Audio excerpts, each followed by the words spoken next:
তাওয়াক্কাল আলাল্লাহ ইন্নাহু হুয়াস সামিউল আলিম। পৃথিবীর সকল নেটওয়ার্ক যখন বিচ্ছিন্ন হয়ে যাবে, পৃথিবীর সকল ইন্টারনেট যখন শাটডাউন হয়ে যাবে, পৃথিবীর সকল মানুষ থেকে যখন তুমি বিচ্ছিন্ন হয়ে যাবে, ওয়া তাওয়াক্কাল আলাল্লাহ, তখনও আল্লাহ তোমাকে শুনতে পাচ্ছে এবং দেখতে পাচ্ছে।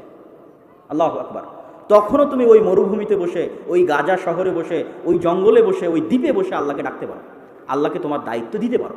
ওয়া তাওয়াক্কাল আলাল্লাহ, অতএব দায়িত্বশীল হিসেবে আল্লাহ যথেষ্ট, আল্লাহকে দায়িত্ব দাও। সম্মানিত উপস্থিতি, আল্লাহ সুবহানাহু ওয়া তাআলাকে দায়িত্ব দেওয়ার ক্ষেত্রে এরকম বহু আয়াত আল্লাহ সুবহানাহু ওয়া তাআলা পবিত্র কোরআন মাজিদে বলেছে, যার একটা কথা আপনারা সবসময় বলে থাকেন, হাসবুনাল্লাহ ওয়া নি'মাল ওয়াকিল। আমাদের জন্য আল্লাহ সুবহানাহু ওয়া তাআলাই যথেষ্ট, নি'মাল ওয়াকিল, তিনি সর্বোত্তম দায়িত্বশীল। নি'মাল মাওলা ওয়া নি'মান নাসির, সর্বোত্তম অভিভাবক এবং সর্বোত্তম সাহায্যকারী। এজন্য আজকে এই নাম থেকে শিখে গিয়ে বাড়ি থেকে বের হবেন, ছেলে মেয়েকে রেখে যাবেন, ছেলে মেয়েকে স্কুলে পাঠাবেন, সফরে বিদায় দিবেন, প্রত্যেক জায়গায় কাকে দায়িত্ব দিবেন সবার আগে বলেন তো, একটু জোরে বলেন, কাকে দায়িত্ব দিবেন? আল্লাহ। আস্তাউদিউকুমুল্লাহ, আপনার দায়িত্ব আমি আল্লাহকে দিয়ে দিলাম। আপনি ছেলে মেয়েকে স্কুলে দিয়ে এসেছেন, বাসায় রেখে গেছেন, যত আত্মীয় স্বজন আছে তারাও আপনার সাথে মুনাফিকি করতে পারে, তারাও আপনাকে ধোঁকা দিতে পারে।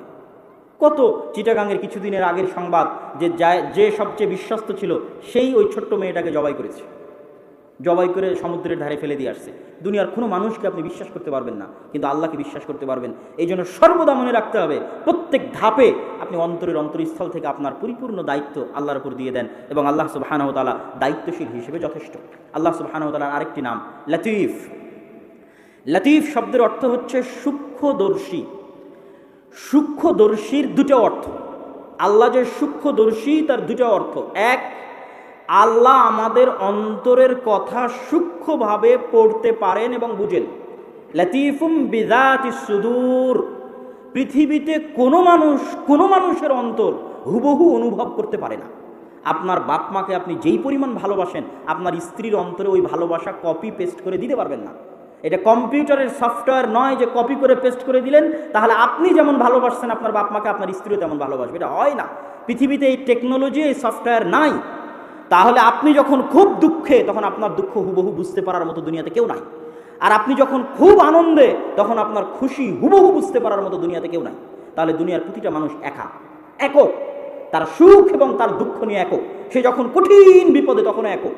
আপনার স্ত্রী আপনার বিপদ বুঝতে পারবে না, আপনার মতো করে অনুভব করতে পারবে না, আপনার বাপ আপনার মতো করে অনুভব করতে পারবে না। কিন্তু লতীফুম বিযাতিস সুদূর, একমাত্র হুবহু আপনার মতো করে অনুভব করতে পারবে কে বলেন তো? মানে আপনি যেই পরিমাণ কষ্টে আছেন, হুবহু ওই কষ্ট ওইভাবে অনুভব করতে পারবেন একমাত্র আল্লাহ। ওই আনন্দ, ওই খুশি হুবহু ওইভাবে একমাত্র অনুভব করতে পারবেন আল্লাহ। এটা গেল একটা অর্থ, যে আল্লাহ হচ্ছেন লতীফ, সূক্ষ্মদর্শী। দ্বিতীয় আর একটা অর্থ, আল্লাহ সুবহানাহু তাআলা যদি কোনো কাজ পৃথিবীতে করতে চান, তাহলে তিনি সূক্ষ্মভাবে করেন। আল্লাহ সুবহানাহু তাআলা কোনো কাজ হুমজিক্যালি, হঠাৎ, ইনস্ট্যান্ট আল্লাহ সুবহানাহু তাআলা কোনো পদক্ষেপ গ্রহণ করেন না। আচ্ছা, ইউসুফ আলাইহিস সালাতু ওয়াস সালাম যখন 7 বছর জেলে, তখন আল্লাহ কি ফেরেশতা পাঠিয়ে জেলের দেওয়াল ভেঙে ইউসুফ আলাইহিস সালামকে বের করতে পারেন না? পারেন। এটা আল্লাহ সুবহানাহু ওয়া তাআলার কাছে কিছুই না। যখন ফেরাউন অত্যাচার করছে 300-400 বছর বনি ইসরায়েলের উপর, তো আল্লাহ কি ফেরাউনকে মৃত্যু দিতে পারে না? পারে। কিন্তু আল্লাহ সুবহানাহু ওয়া তাআলার কোনো পদক্ষেপ ইনস্ট্যান্ট নয়, সাথে সাথে নয়। আল্লাহ সুবহানাহু ওয়া তাআলা যেটা করেন খুবই সূক্ষ্মভাবে করেন।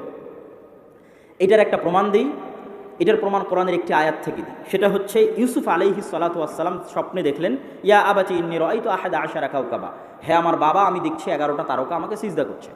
তো এই 11টা তারকার সিজদার বাস্তবায়ন 1 সেকেন্ডে সম্ভব। 1 সেকেন্ডে সম্ভব যে ওনার 11 ভাই ওনাকে এসে সিজদা করবে, ব্যাস হয়ে গেল। কিন্তু এই 11টা তারকা সিজদা করবে ওনাকে, এটা বাস্তবায়ন হতে সময় লাগলো 40 বছর। এবং ওই 40 বছরে ইউসুফ আলাইহিস সালাতু ওয়াস সালাম কুয়াতে নিক্ষিপ্ত হলেন, কুয়া থেকে উঠে বাজারে বিক্রি হলেন, কৃতদাস হিসেবে মানুষের বাড়িতে কাজ করলেন, মিথ্যা অপবাদে জেলখানায় গেলেন, জেলখানা থেকে বের হয়ে মন্ত্রী হলেন।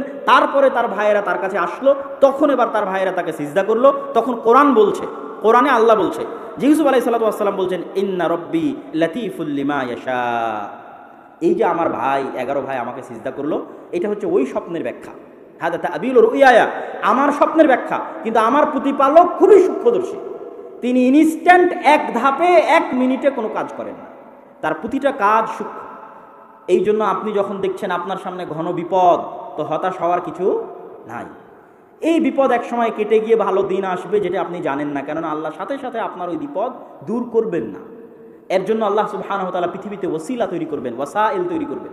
ফেরাউনকে ডুবিয়ে মারার জন্য আল্লাহ ওয়াসাইল তৈরি করেছেন। মুসা আলাইহিস সালামকে পাঠিয়েছেন, দীর্ঘদিন যাবৎ মুসা আলাইহিস সালামকে লালন পালন করেছেন।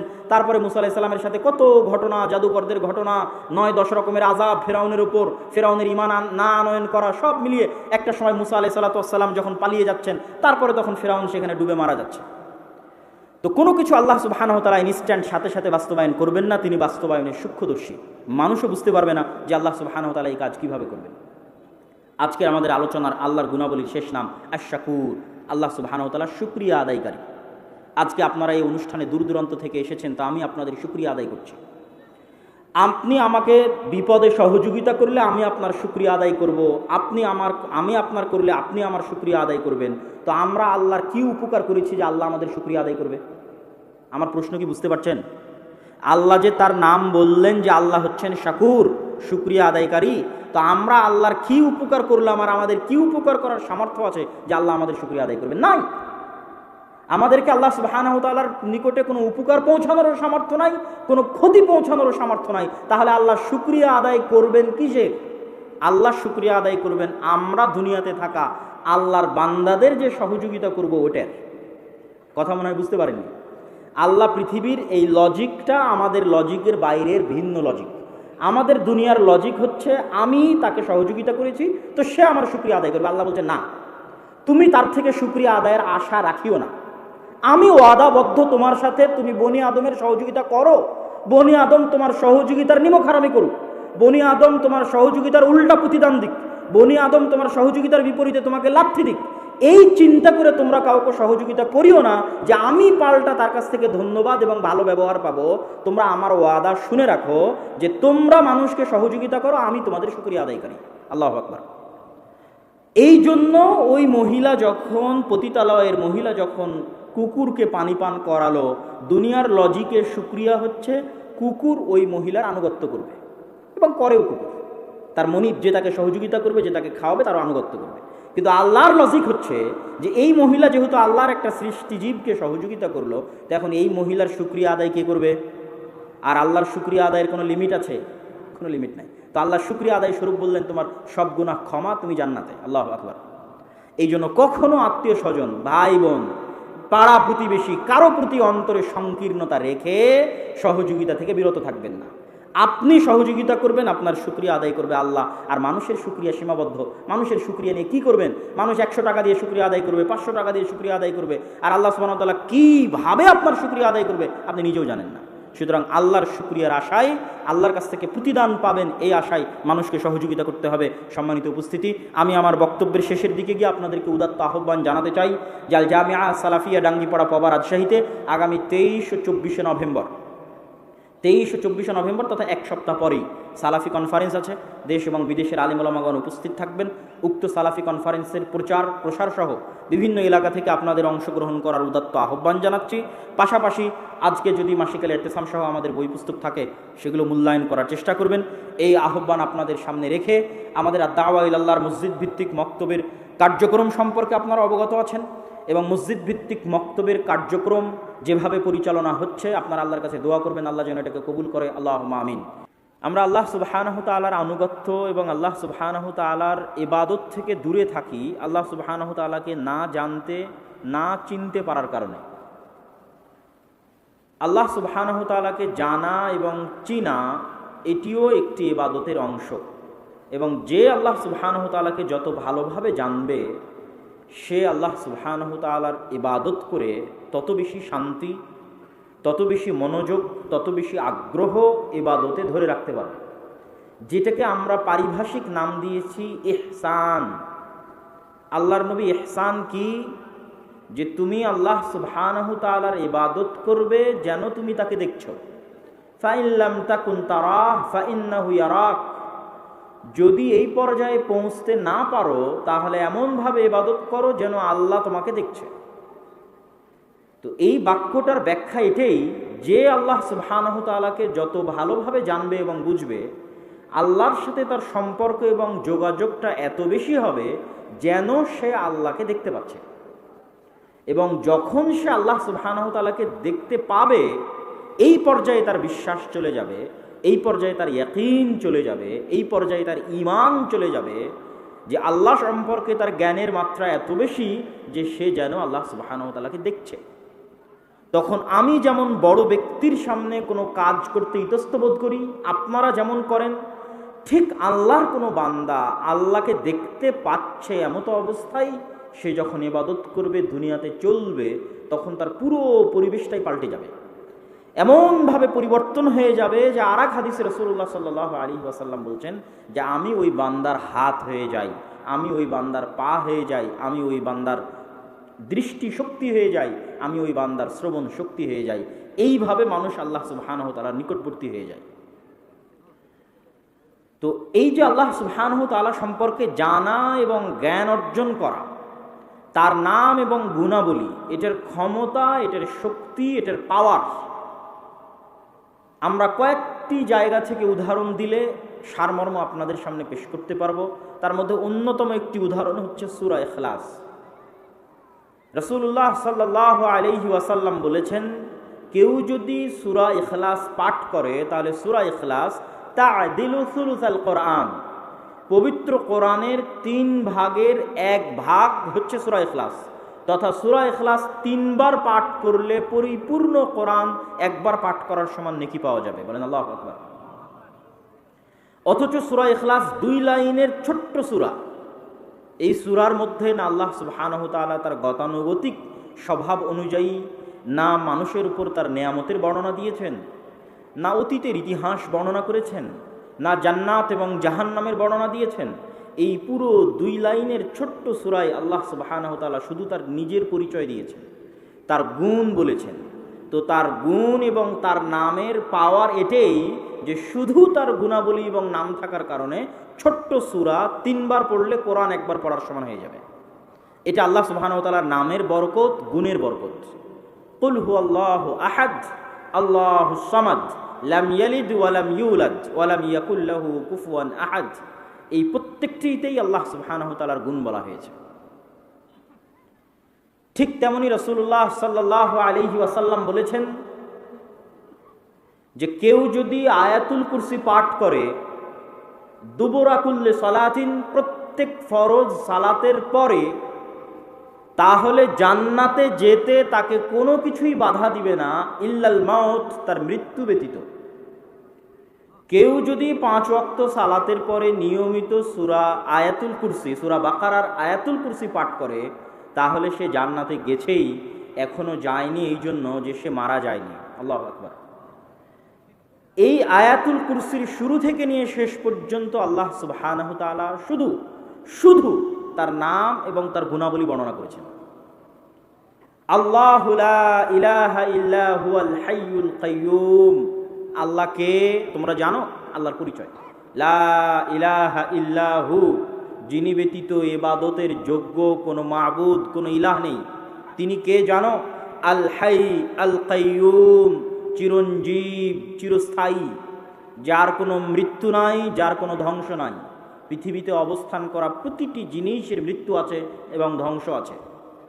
লা তাখুযুহু সিনাতুন ওয়ালা নাওম। আল্লাহ কে জানো? যাকে তোমাদের মতো তন্দ্রা, নিদ্রা, ক্লান্তি স্পর্শ করে না। কোনো মানুষকে বলো বিনা ঘুমে 1 সপ্তাহ, 1 মাস, 1 বছর কাটিয়ে দিতে, মানুষের পক্ষে সম্ভব নয়। কোনো মানুষকে বলো ক্লান্তিবিহীন টানা কাজ করে যেতে, করতেই থাকছে, মানুষের পক্ষে সম্ভব নয়। তথা মানুষ মুখাপেক্ষী, মানুষ দুর্বল। ইন্নাল ইনসানা খুলিকা হালুআ, মানুষকে দুর্বল করে সৃষ্টি করা হয়েছে। কিন্তু আল্লাহ সুবহানাহু ওয়া তাআলা এগুলো সকল কিছু থেকে তিনি অমুখাপেক্ষী, তথা তিনি এগুলো কোনোটারই মুখাপেক্ষী নন। এগুলো আল্লাহর গুণ।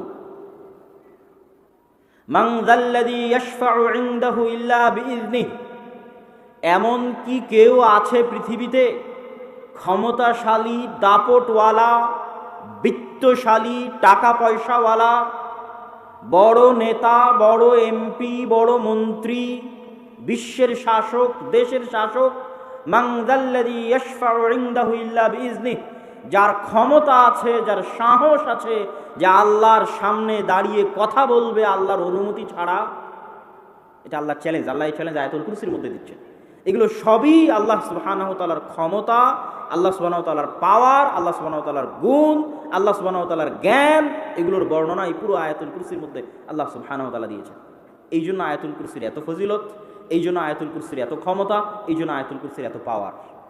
কিন্তু আমাদের উদ্দেশ্য হচ্ছে এই আয়াতুল কুরসির মাধ্যমে, এই সূরা ইখলাসের মাধ্যমে আপনাদেরকে বোঝানো যে আল্লাহর নাম এবং আল্লাহর গুণাবলীর গুরুত্ব, তাৎপর্য কতখানি। সম্মানিত উপস্থিতি, এই জন্য রাসূলুল্লাহ সাল্লাল্লাহু আলাইহি ওয়াসাল্লাম বলেছেন, আন আবি হুরায়রা রাদিয়াল্লাহু তাআলা আনহু আন্নাহু ক্বাল, আবু হুরায়রা রাদিয়াল্লাহু তাআলা আনহু থেকে বর্ণিত, তিনি বলেন, রাসূল সাল্লাল্লাহু আলাইহি ওয়াসাল্লাম বলেছেন, ইন্না লিল্লাহ 99 আসমা মান আহসাহা দাখালাল জান্নাহ। তোমরা জেনে রাখো, আল্লাহর 99টি নাম রয়েছে, কেউ যদি এই 99টি নাম আয়ত্ত করে নেয় সে জান্নাতে চলে গেছে। আল্লাহু আকবার। বুখারীর হাদিস, সহিহ হাদিস। আল্লাহ সুবহানাহু ওয়া তাআলার নাম এবং গুণাবলী আয়ত্ত করার ফজিলত। আয়ত্ত করা মানে কি? আমি মুখস্থ করা বলিনি। অনুবাদের মধ্যে যদি আপনারা খেয়াল করে থাকেন তাহলে আমি বলিনি যে কেউ 99টি নাম মুখস্থ করে নিল, কেননা আরবিতেও হিফজ শব্দটা ব্যবহার করা নাই। আরবিতেও বলা আছে আহসাহা, ঘিরে নিল চারিদিক থেকে, কোন একটা জিনিস থেকে চারিদিক থেকে ঘিরে নিল। মান আহসাহা, এই পুরো 99টি নামকে যে আয়ত্ত করলো, ইবনুল কাইয়িম রাহিমাহুল্লাহ লিখছেন যে এই আল ইহসা, আল্লাহর নামেকে আয়ত্ত করা, মুখস্থ করা, যেটাই বলি, এটার কয়েকটি ব্যাখ্যা আছে যে কিভাবে আমরা আল্লাহ সুবহানাহু ওয়া তাআলার নামের ইবাদত করব। আল্লাহ সুবহানাহু ওয়া তাআলার নামের ইবাদত করতে গিয়ে ইবনুল কাইয়িম রাহিমাহুল্লাহ বলেছেন, এক, আমরা এই নামগুলো দিয়ে আল্লাহ সুবহানাহু ওয়া তাআলার নিকটে দোয়া করব। ওয়ালিল্লাহিল আসমাউল হুসনা ফাদউহু বিহা, আল্লাহ সুবহানাহু ওয়া তাআলার সুন্দর গুণাবলী সম্পন্ন নাম রয়েছে, তোমরা এই নাম দিয়ে আল্লাহ সুবহানাহু ওয়া তাআলাকে ডাকো। এটা হলো একটা ইবাদত, যে আল্লাহ সুবহানাহু ওয়া তাআলাকে ডাকতে হবে এই নামগুলো ব্যবহারের মাধ্যমে।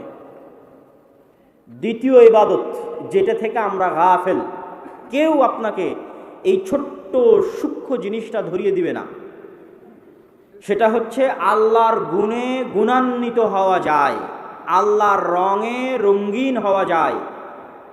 আল্লাহর যে সমস্ত গুণ মানুষের জন্য অর্জন করা অসম্ভব, সেগুলোর কথা বলছি না।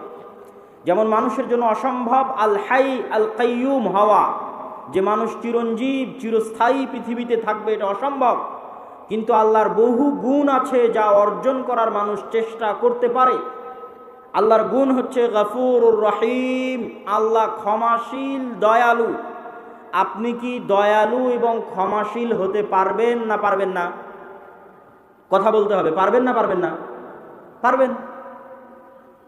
আল্লাহ সুবহানাহু ওয়া তাআলার একটা গুণ হচ্ছে আলিম, জ্ঞানী। আপনি কি জ্ঞানী হতে পারবেন না পারবেন না? পারবেন। তো আল্লাহ সুবহানাহু ওয়া তাআলার যে গুণগুলো নিজেদের মধ্যে আনা সম্ভব, সেই গুণগুলো অর্জনের চেষ্টা করাও ইবাদত, আল্লাহর রঙে রঙিন হওয়া। এবং এর যেটা সবচেয়ে বড় ফজিলত, যে মানুষের মধ্যে আল্লাহর যেই গুণের বহিঃপ্রকাশ যত বেশি হবে, আল্লাহর ওই গুণের বহিঃপ্রকাশ ওই মানুষের উপরে তত বেশি হবে। যেমন আপনি যত বেশি মানুষকে ক্ষমা করবেন, আল্লাহ সুবহানাহু ওয়া তাআলা আপনাকে তত বেশি ক্ষমা করবে। আপনি যত বেশি পরিমাণে মানুষের উপর দয়া করবেন, তাহলে আল্লাহর একটি গুণের বহিঃপ্রকাশ আপনার মধ্যে দেখা যাচ্ছে, দয়া। তো আল্লাহর ওই গুণ, দয়ার বহিঃপ্রকাশ আপনার উপর ঘটবে তার চেয়েও বেশি আকারে, বেশিভাবে। আর আপনার দয়া তো সীমিত, লিমিটেড। আল্লাহ সুবহানাহু ওয়া তাআলা যদি আপনার দয়া করা দেখে খুশি হয়ে আল্লাহ দয়া করেন, তাহলে আল্লাহ সুবহানাহু ওয়া তাআলার দয়া হচ্ছে আনলিমিটেড, যার সাথে কোনো কিছুর তুলনা সম্ভব নয়। এই জন্য রাসূলুল্লাহ সাল্লাল্লাহু আলাইহি ওয়াসাল্লাম বলেছেন, ইরহামু মান ফিল আরদি ইয়ারহামুকুম মান ফিস সামা। তোমরা আল্লাহর দয়া পেতে চাও, তাহলে দুনিয়াতে যারা আছে তাদের উপর তোমরা দয়া করো। দুনিয়াবাসীর উপর যদি তোমরা দয়া করো, আল্লাহ তোমাদের উপর দয়া করবে। কিন্তু আমাদের চরিত্র সম্পূর্ণ উল্টা। আমরা সকাল সন্ধ্যা আল্লাহকে বলছি, আল্লাহ আপনি ক্ষমা করেন, কিন্তু আমার অফিসের অধীনস্থ কর্মচারী ভুল করলে আমি তাকে ক্ষমা করতে পারছি না। আমার স্ত্রী ভুল করলে আমি তাকে ক্ষমা করতে পারছি না, আমার বাড়ির কাজের লোক ভুল করলে আমি তাকে ক্ষমা করতে পারছি না, যেখানে আমি মানুষকে ক্ষমা করতে পারছি না সেখানে কোন লজ্জায় কোন শরমে আমি আল্লাহর কাছে ক্ষমা চাই যে আল্লাহ আমার অপরাধকে ক্ষমা করে দিবে? যেখানে আমি আমার বাড়ি থেকে প্রতিদিন ফকির এবং মিসকিনকে তাড়িয়ে দিচ্ছি, অসহায় মানুষের প্রতি দয়া দেখাতে পারছি না, সেখানে কোন লজ্জায় আমি চাই যে আল্লাহ আমার প্রতি দয়া করবেন? আল্লাহর একটি গুণ আছে আর রাজ্জাক, আপনি যত বেশি মানুষকে রিজিক দিবেন আল্লাহ আপনার রাজ্জাক গুণের বহিঃপ্রকাশ আপনার উপর তত বেশি আকারে ঘটাবে। আপনি যদি মানুষকে রিজিক দিতে কার্পণ্য করেন তো আল্লাহ আপনাকে রিজিক দিতে কার্পণ্য করবে, কিন্তু আপনার রিজিক দেওয়া সীমাবদ্ধ আর আল্লাহর রিজিক দেওয়া আনলিমিটেড। সম্মানিত উপস্থিতি, আমি আমার বক্তব্য দীর্ঘায়িত না করে সংক্ষিপ্তভাবে আল্লাহ সুবহানাহু ওয়া তাআলার 4টি নামের ব্যাখ্যা করে আমি আমার বক্তব্যের শেষের দিকে যাওয়ার চেষ্টা করব ইনশাআল্লাহুল আজিজ। আল্লাহ সুবহানাহু ওয়া তাআলার একটি নাম হচ্ছে আস-সামাদ, আর আমার ছোট্ট গবেষণায় আমি বুঝেছি ইসমে আজম বলতে যা বুঝায় সেটাই আস-সামাদ। এই জন্য যে ইসমে আজম নামে যত দোয়া আছে ওই প্রতিটি দোয়ার মূল অংশটা হচ্ছে আস-সামাদ। দ্বিতীয়ত এই আস-সামাদ নাম আল্লাহ সুবহানাহু ওয়া তাআলা পবিত্র কোরআনে একবারই ব্যবহার করেছেন, সূরা ইখলাসের মধ্যে আস-সামাদ। তৃতীয়ত আস-সামাদ নামের উচ্চারণ তার হায়বাত এবং তার প্রভাবের প্রমাণ বহন করে সামাদ নামটার উচ্চারণই। এবং ইসমে আজম সম্পর্কে যত দোয়া আছে সকল দোয়ার মূল অংশ হচ্ছে আস-সামাদ। কুল হুয়াল্লাহু আহাদ আল্লাহুস সামাদ। সামাদ কি? সামাদকে বাংলায় আমরা বিভিন্নভাবে অনুবাদ করার চেষ্টা করি, কিন্তু এই সামাদ শব্দের প্রকৃত অনুবাদ বাংলা ভাষায় ফুটিয়ে তোলা অসম্ভব। আমরা সর্বোচ্চ এতদূর লিখতে পারি বাংলায় যে অমুখাপেক্ষী, এতদূর লিখতে পারি, কিন্তু এটা দিয়ে আস-সামাদ নামের পরিপূর্ণ অর্থ ফুটে ওঠে না। আস-সামাদ নামের অর্থের দুইটা দিক আছে। এক, আল্লাহ নিজে অমুখাপেক্ষী। দুই, আল্লাহ ব্যতীত বাকি সবাই আল্লাহর মুখাপেক্ষী। এই দুটো দিক একসাথে আস-সামাদের অনুবাদে ফুটিয়ে তোলা যায় না। কিন্তু আস-সামাদের অর্থ হচ্ছে আল্লাহ অমুখাপেক্ষী, কিন্তু আল্লাহ ব্যতীত পৃথিবীতে আর যা কিছু আছে এরা সবাই মুখাপেক্ষী, বনি আদমও মুখাপেক্ষী, এবং বনি আদম আল্লাহর মুখাপেক্ষী সকাল সন্ধ্যায়।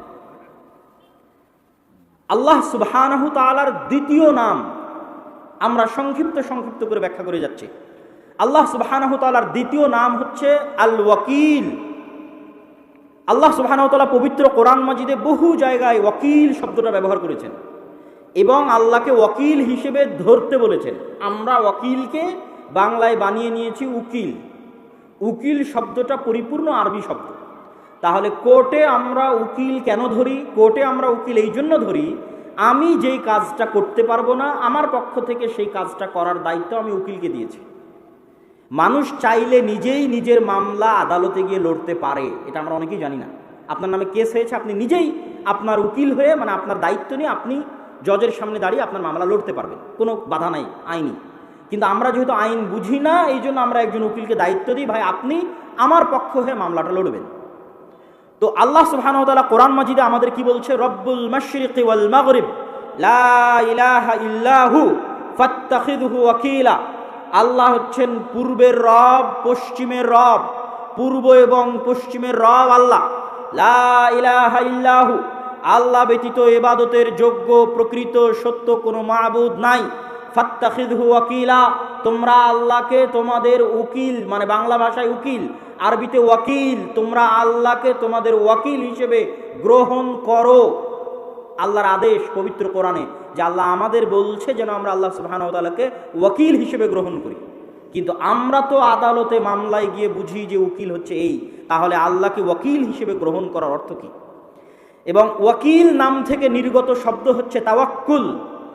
যত জায়গায় আল্লাহ সুবহানাহু ওয়া তাআলা তাওয়াক্কুল করার কথা বলেছেন তত জায়গায় অর্থ এটাই যে ওয়াতাওয়াক্কাল আলাল আজিজির রহিম, তোমরা পরাক্রমশালী দয়ালু আল্লাহকে তোমাদের উকিল বানাও, মানে দায়িত্ব দিয়ে নির্ভর হয়ে যাও। ওয়াতাওয়াক্কাল, ভরসা করো, মানে দায়িত্ব দিয়ে নির্ভর হয়ে যাও, তোমার দায়িত্ব দাও, দিয়ে নির্ভর হও। তো এই আদেশের রহস্য কি? কেন আল্লাহ সুবহানাহু ওয়া তাআলা আমাদের বলছেন যে আমরা আল্লাহকে দায়িত্ব দিব? এটার ব্যাখ্যা আপনাদেরকে সংক্ষিপ্তভাবে আমি করার চেষ্টা করি। আল্লাহ সুবহানাহু ওয়া তাআলা আরেক আয়াতে বলছেন ওয়া তাওয়াক্কাল আলাল হাই আল্লাযী লা ইয়ামুত, তোমরা দায়িত্ব দাও ওই সত্তাকে যিনি চিরঞ্জীব, কোনোদিন মারা যাবেন না। এটা আল্লাহ কারণ বলছেন যে কেন আপনি আল্লাহকে দায়িত্ব দিবেন। এখন যদি আপনি মারা যান আর আপনার ছোট দুইটা বাচ্চা থাকে, তো ছোট একটা বা দুইটা বাচ্চার দায়িত্ব আপনি আপনার বোনকে বলছেন, বোন এবার আমার ছেলে মেয়ে দুটো এতিম হয়ে যাচ্ছে, দেখে রাখিস। আপনার ভাইকে বলছেন, আমার ছেলে মেয়ে দুটো এতিম হয়ে যাচ্ছে, দেখে রাখিস। আপনাকে হয়তো পুলিশে গ্রেফতার করে নিয়ে জেলে চলে যাচ্ছে, আপনি আপনার ভাইকে বোনকে বলছেন, আমি জেলে চলে গেলাম, আমার এই জিনিসগুলো দেখে রাখিস। আচ্ছা, আপনার কাছে কি কোনো গ্যারেন্টি আছে যে আপনার জেলে চলে যাওয়ার পর আর আপনার মৃত্যুর 1 সেকেন্ডের মাথায় তারা মারা যাবে না? কথা বলতে হবে, কোনো গ্যারেন্টি আছে? কোনো গ্যারেন্টি নাই। তাহলে তাকে আপনি কোন ভরসায় দায়িত্ব দিচ্ছেন? এই জন্য আল্লাহ বলছে ওয়া তাওয়াক্কাল আলাল হাই আল্লাযী লা ইয়ামুত, ওই সত্তাকে দায়িত্ব দাও যে কোনোদিন মারা যাবে না। তোমার ভাই, তোমার বোন, তোমার আত্মীয় স্বজন এখনই মারা যেতে পারে। তুমি দুনিয়া থেকে বিদায় নেওয়ার পরে কেন, আগেও মারা যেতে পারে। অতএব তুমি তাদেরকে কোন ভরসায় তোমার ইয়েতিম ছেলে মেয়ের দায়িত্ব দিচ্ছ? কোন ভরসায় তোমার পরিবারের দায়িত্ব দিচ্ছ? দায়িত্ব দাও তার প্রতি যিনি কোনো দিন মারা যাবেন না। তোমার বংশ গোষ্ঠী যদি দুনিয়া থেকে নির্মূল হয়ে যায়, তবু আল্লাহ সুবহানাহু ওয়া তাআলা চিরঞ্জীব হিসেবে থাকবে এবং তোমার দেওয়া দায়িত্ব পালন করবে। তোমরা দেখোনি পবিত্র কোরআনে আল্লাহ সুবহানাহু ওয়া তাআলা 2 জন ইয়েতিমের সন্তান সম্পদ ফিরিয়ে দিয়েছে, 2 ভাইয়ের সম্পদ ফিরিয়ে দিয়েছে নবী পাঠিয়ে, আর খিজির আলাইহিস সালাতু ওয়াস সালামকে পাঠিয়ে। ওদের কেউ ছিল না বংশবুনিয়াদ, কিন্তু বাপ মা দায়িত্ব দিয়ে গেছিল আল্লাহকে। তাদের পিতামাতা সৎ ছিল, তারা মরার সময় সম্পদ সন্তানের কাছে বুঝিয়ে দেওয়ার দায়িত্ব দিয়েছিল আল্লাহকে, যে আল্লাহ আমরা তো মারা যাচ্ছি, আমার 2 এতিম ছেলে মেয়ে রেখে যাচ্ছি, এই সম্পদগুলো যেন তারা বুঝে পায়, এই দায়িত্ব তোমাকে দিয়ে গেলাম। আল্লাহ সুবহানাহু ওয়া তাআলা পবিত্র কোরআন মাজিদে আরও কিছু কারণ উল্লেখ করেছেন যে কেন আমরা আল্লাহ সুবহানাহু ওয়া তাআলাকে দায়িত্ব দিব। আল্লাহ সুবহানাহু ওয়া তাআলা বলছেন, ওয়ালিল্লাহি মা ফিস সামাওয়াতি ওয়াল আরদ ওয়াকাফা বিল্লাহি ওয়াকিলা। আল্লাহ সুবহানাহু তাআলার রাজত্বে, ক্ষমতায় আসমান এবং জমিন এবং তার মাঝে যা কিছু আছে সকল কিছু রয়েছে। আর আল্লাহকে যদি তোমরা দায়িত্ব দাও, তো আল্লাহ দায়িত্বশীল হিসেবে তোমাদের জন্য যথেষ্ট।